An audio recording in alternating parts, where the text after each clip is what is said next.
Last night I went to bed really early. I was just all tuckered out, so I said, "Goodbye, moon," and I snuggled on into bed to catch some Z's.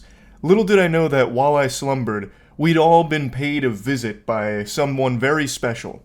And I'm not talking about Santa Claus, but I am talking about another man in a red shirt. Nikocado Avocado. I woke up this morning in a different timeline. I think we shifted back to the Berenstain Bears universe and left the Berenstain Bears universe behind. 2 steps ahead. I am always 2 steps ahead. This has been the greatest social experiment for my entire life. So I am the villain because I've made myself one. This moment right here is this generation's I Am Your Father. This is up there with the Darth Vader identity reveal. Perhaps one of the most unexpected things I've seen in quite some time. When I was watching this, I let out an audible whoa. Like I couldn't help myself. My body responded without any other part of me having say-so over it. My body itself, my soul, was shocked when he took the mask off there. So he gives like a villain monologue that sounds like it's out of the Fallout universe, talking about how he's 2 steps ahead because he had played the villain for so long now. Today I woke up from a very long dream. And I also woke up having lost 250 pounds off of my body. Yet just yesterday, people were calling me fat and sick and boring. Losing 250 pounds is an unbelievable feat that's nothing shy of extraordinary. And he mentions how even yesterday, YouTubers and many other people were calling him sad, fat, depressing, sick, and all of that, and still making videos about him, even while he secretly, over the course of 2 years, had been losing all of that weight, and all the videos that people were talking about were actually videos that Nikocado had filmed 2 years prior and kept drip feeding to the community to keep them either entertained or keep himself fanning the flames of drama for people to latch on to. It is actually very fascinating. Now, some of you might recall about 4 years ago, Nikocado Avocado and myself had a tiny bit of beef. I'm talking like a Salisbury steak level of beef between us, and we had a bit of a tinkle tussle back and forth pissing contest, and boo! Fact check jump scare. I wanted to double check when all of that took place, so I looked at it. It turns out it was 2021 AD. It was late September, so it's coming up on 3 years, not 4. I was a little off on that. Time moves very weird now. I don't know what happened, but time is moving at a different speed than it used to. After all that drama, I had actually kept up with Nikocado Avocado, occasionally just tuning in to check and see what's going on.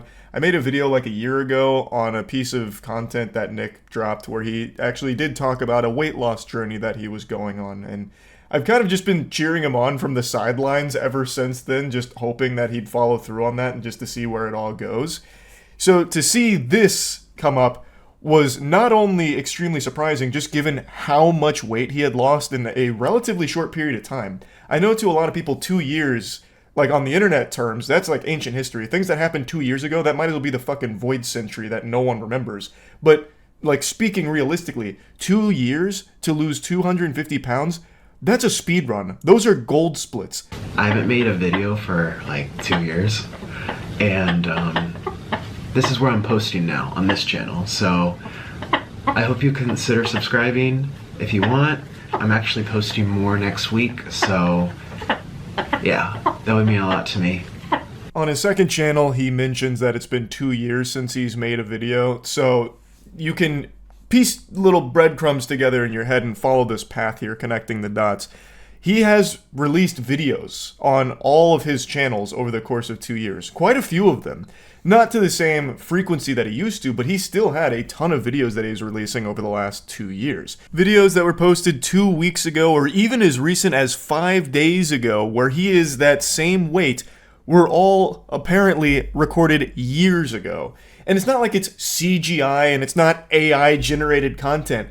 Nick actually just had a crazy backlog, like the Library of Alexandria for mukbangs, and he just kept going to the vault to upload some of that old pre-recorded content as if it was new, and people were none the wiser. I even went through these two videos here in particular just to see if I could find like a date somewhere on like his phone, or when he went to the Heart Attack Grill, like maybe like a calendar sticking on a wall, but I didn't see anything. Maybe I missed it. I did kind of go through it like 2x speed, so maybe it like flashed by really quick and I just didn't see it.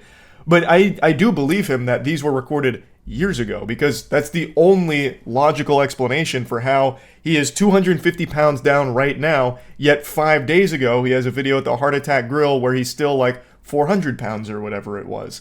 Dude was playing chess while the rest of us were playing checkers. He played us like a goddamn violin, and Nick loves the violin. Many of you might not remember this from the Nick Expanded Universe, the lore, but he was actually an incredible violin player. He was more decorated than like Captain America in terms of accolades when it came to this. Like in his field of violin, he was a very well-regarded, talented player. And he came out here and just fucking Gangnam Styled on us. He really did play us like a sweet melody on that instrument. It was a long 8 years, wasn't it? It was a long 8 years. And I didn't think that it would have gone this long, but it did. And it was like a bad dream that, yeah, it was like a really bad dream that we were waiting for it to be over. And it's over. It was just a dream. For a long time, Nick became synonymous with breakdowns on camera. Nick and breakdown went together like a peanut butter and jelly sandwich, and that's something people talked about a lot, but then always talked about how it was always fake for views and drama and controversy. I have always somewhat believed that there was always an element of truth to some of the things Nick was saying. I really do believe that Nick was miserable with what he was doing, but felt like he had to keep doing it because that was his source of income. That was his livelihood. And he was probably very afraid to just stop doing that. Which is completely understandable, because if people are subscribing to watch you eat yourself to death and you stop doing that, they might leave. And now you've got your ass in your asshole and no money being generated anymore because the audience left from you not doing the content they wanted you to be doing. And I really do feel like he felt like he was a prisoner to that for a while. I'm not trying to be an armchair psychologist here, it's just I've watched a lot of Nick's content, and it really does feel like there is a lot of truth to some of the things he has said during these moments. And the way he talks about it here, calling it a bad dream, isn't exactly a glowing review of that time. You know, if someone said that to me, like, hey Charles, I know we spent 8 years together, but it's kind of just like a bad dream I'm done with, I wouldn't exactly be smiling from ear to ear about that. But now Nick has made some big changes, clearly, and his audience is extremely supportive. They are very receptive to this, cheering him on in a big way, pumping their fist and celebrating this. The video on his main channel about it is exploding. The video on his second channel is exploding. He's made 2 videos and both are popping the fuck off. His community is showing nothing but love and oodles of support for this.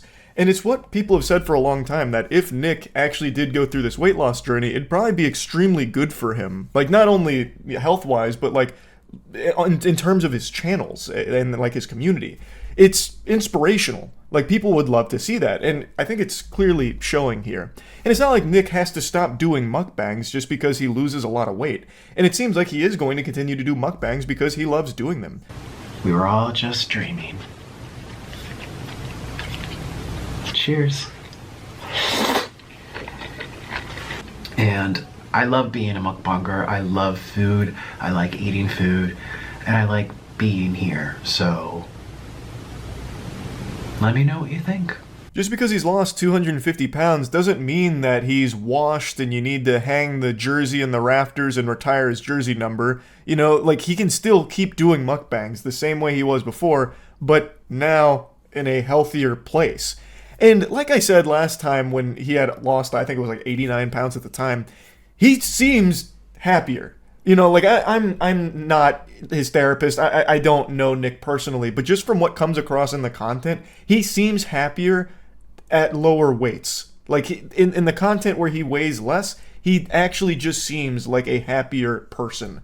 At least that's the impression I get watching it. So it's really something to celebrate here with what Nick has been able to accomplish. And I really am happy to see that the reception to it has been overwhelmingly positive. It is incredible work. This is an effort that is extremely impressive. I'm also really curious and excited to see what Nick does going forward. If he's going to continue to do like exclusively mukbangs, or maybe he's going to talk about this weight loss journey that he secretly went on for a long period of time. I'd be really interested to see like what he did to lose all of that weight so quickly. I think that'd be really interesting content if he talked about it, or, showcased, maybe some of the things he was doing for cardio, or if he was doing weight training, what that looked like. I think there'd be really good bangers, like if he made content around that as well. While still, of course, having mukbang be the bread and butter, I think it'd be cool now if he would supplement it with things about this weight loss journey. The violin, I think, would be cool to bring back, because if you look at Nick's older videos, he really is like a fucking wizard with that instrument. I think there's a lot of potential and a lot of possibility with where Nick currently is. And it's nothing but positives here. So I wanted to talk about it a little bit. And yeah, that's it. So yeah.